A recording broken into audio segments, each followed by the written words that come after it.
There's a super important question that anyone who's really struggling to quit consuming cannabis should ask themselves. A question that I asked myself over 9 years ago when I made the commitment to quit consuming cannabis after deeply struggling with a cannabis substance use disorder. It's the same question that I have had hundreds, if not thousands, of clients that I have personally helped overcoming cannabis substance use ask themselves.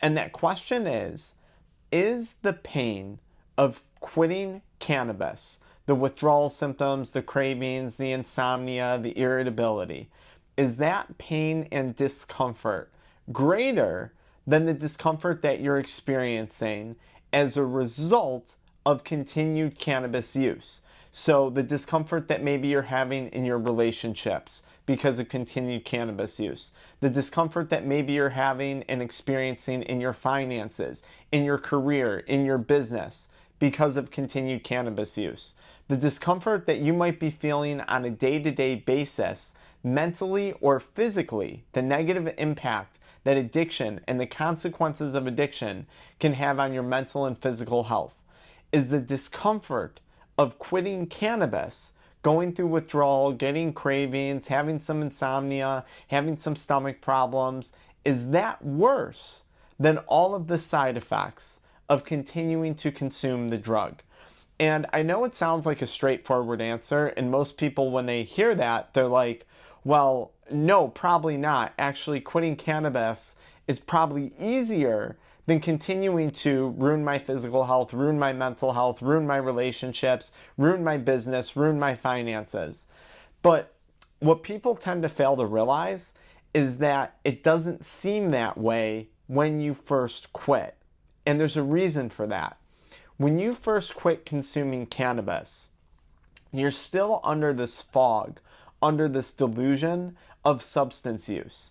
And there's a chance that you've been somewhat oblivious or distracted to all the other discomfort that this drug addiction has caused in your life, whether that's physical, psychological, relationship, financial, spiritual, whatever it may be. So for myself, and I know a lot of people that I've helped over the years, when they first quit, they'll originally answer that question saying, yeah, you're right, Dr. Frank, the discomfort of continuing to use drugs is worse than some of the discomfort I may experience when I quit.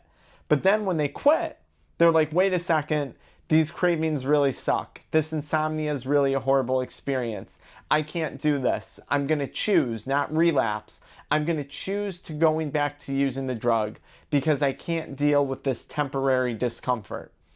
And what's happening here is they've never given themselves the opportunity or the mental clarity to see all the problems that have resulted from the substance use. So now when they stop using the substance, they're seeing all these issues that they're facing. And that's really, really uncomfortable. And to make matters more complex, now we've taken away the tool or the thing that I once thought, that the person once thought, was helping them manage all of these issues. I get in an argument with my wife and I go smoke weed to chill out. The kids are running around the house, driving me nuts, throwing things. I go smoke weed to give myself a minute to go relax. Something I hear all the time from parents. I smoke weed because my business is super high intensity. You know, I work 10, 12 hours a day. I'm in my own career. I'm in my own business. And X, Y, and Z went wrong today. So I smoke weed at night to help me with the stress of running my business. That was a primary driver for me when I used to consume cannabis. And now we took away cannabis, right? We chose to give that up. We chose to get rid of that, not give it up. I should say get rid of it. And now we're really feeling the discomfort of all of these things. But a lot of the discomfort of these things are probably the result of years of cannabis substance use. So going back to consuming the drug isn't going to bring comfort to any of these situations. In fact, it's only going to create more pain at the end of the day. But in that moment, when you first quit, it's hard to see it that way. And this is a major shift in mindset that I like to help people create. You really have to sit down and ask yourself, How many more weeks? How many more months? How many more years can I physically, financially, psychologically, if you're faith-based, spiritually handle of the continued discomfort of substance use? It's kind of like a slow burn.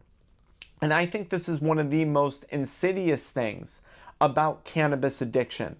A lot of people can continue to use cannabis and perform as a parent, as an entrepreneur, as a business owner, as an athlete, right?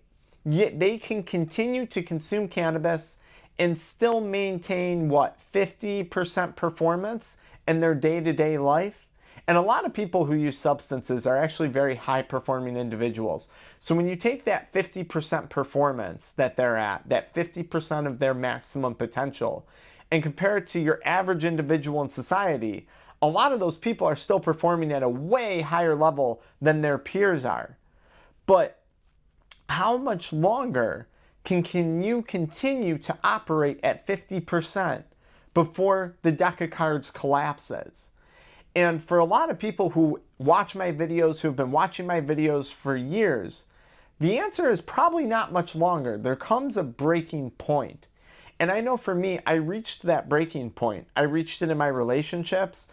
I lost an engagement. Thankfully, I'm happily married now and have a beautiful family and everything worked out. I was on the verge of destroying my business, a beautiful business that had taken me several years to build. I was on the verge of losing that. I was on the verge of my physical health completely collapsing. And that wasn't just due to cannabis. That was cannabis that was resulting in psychosis and cannabinoid hyperemesis syndrome, that was abusing nicotine products, vapes, chewing tobacco. I had a history with cigarette usage, that was binge drinking on the weekends, that was staying up late at night, watching adult media content. There was many factors that were destroying my physical and mental health. But I was on the verge of a complete breakdown. A lot of times, and that eventually the discomfort of all of those things was obviously outweighing that of consuming, quitting cannabis.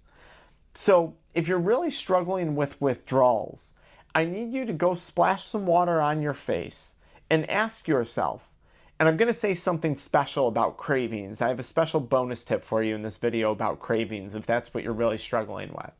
But I need you to splash some water on your face and ask yourself, can I get through this? Can I get through some insomnia? Maybe you have kids. Maybe you've gone through insomnia before. I know when my son was born, I think I had a year and a half, 2 years. Gosh, she's 2 years old. A year and a half straight of insomnia. Chances are you've gone through stomach pain before. Chances are you've gotten through irritability before, right? Because it's not just cannabis withdrawal that can cause some of these symptoms of withdrawal. Chances are you've experienced them before in other areas of your life and overcome them. So I need you to splash some water on your face and ask yourself, can I get through this? And then ask yourself, how much longer though on the flip side do I really have of continuing to damage my business, my relationships, my physical health, and my mental health if I continue down the path I'm on with cannabis consumption? Can I really overcome that? I am confident that everyone I talk to, because I've seen it, I've seen proof of it. I've seen hundreds of people quit over the years off of my YouTube channel and of our programs, successfully quit using cannabis and get through the withdrawals, get through the irritability, get through the insomnia, and totally rebuild, not reclaim the life they have, but rebuild whatever future life it is they've desired for themselves. I know it's possible, but I don't know that it's possible for everyone to continue down the exact road that they're on. I don't know that when it comes to addiction. And the answer is it's probably not. Unfortunately, we see a lot of people, even with cannabis addiction, lose everything eventually. And it's very, very hard to rebuild the deeper that hole is that you bring yourself into. That I can tell you. There's always a way we can keep digging up no matter how bad it seems, because addiction only leads to lower lows, never higher highs. But the deeper you dig that hole, the harder it does become to crawl out of. That's just a reality. So I really want you to pause, think about that question, try and come up with an answer, and then make a decision. Are you going to commit to another month, year, years, decades of cannabis consumption? Or are you going to commit to getting through this temporarily uncomfortable situation. And listen, that discomfort is what drives results. If I didn't sit there with the boredom and the cravings and the discomfort that I experienced in my early decision to quit using cannabis, I never would have redefined and developed some of the amazing character traits that I have today. Character traits that not only pulled me out of my substance use, but that I've now been able to apply to my business, to my relationships, to my finances, to 10x those things. Now on cravings, because I said I was going to give you a bonus tip on that. This is one of the main things that I see draw clients back in. And this is a big part of our program that we have, helping people manage cravings. So here's a little nugget of gold for you. When you get a craving, I want you to understand, you didn't just get a limb chopped off. You didn't just receive some terminal diagnosis or illness. In fact, nothing catastrophic comes of a craving unless you make that event a catastrophic event. And the only way that's going to happen is if you're approaching cravings with the wrong mentality, with the wrong mindset. If you make a big deal of a craving, it can feel like you just chopped off a limb. It can feel that way. If you can realize that a craving is nothing more than that, it's a craving, and that all the pain and suffering that you're associating with that craving is self-inflicted, it will be significantly easier to overcome that craving.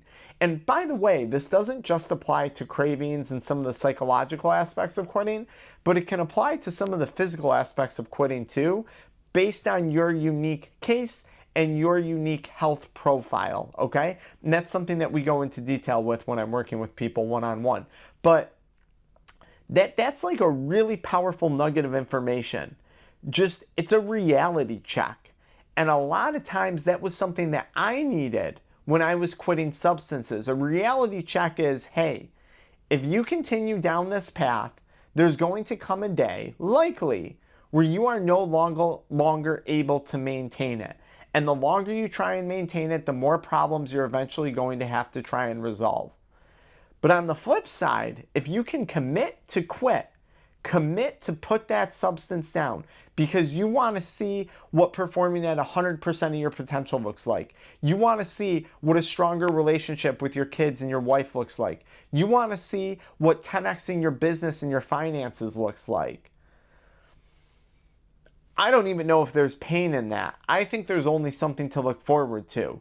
It's all about your perspective and how you approach this thing called quitting cannabis or sobriety. Follow me into the next video where I give you a complete step-by-step guide on managing cannabis withdrawal symptoms. And it's a mindset guide. It's a mindset step-by-step guide. So I'll see you guys in that next video.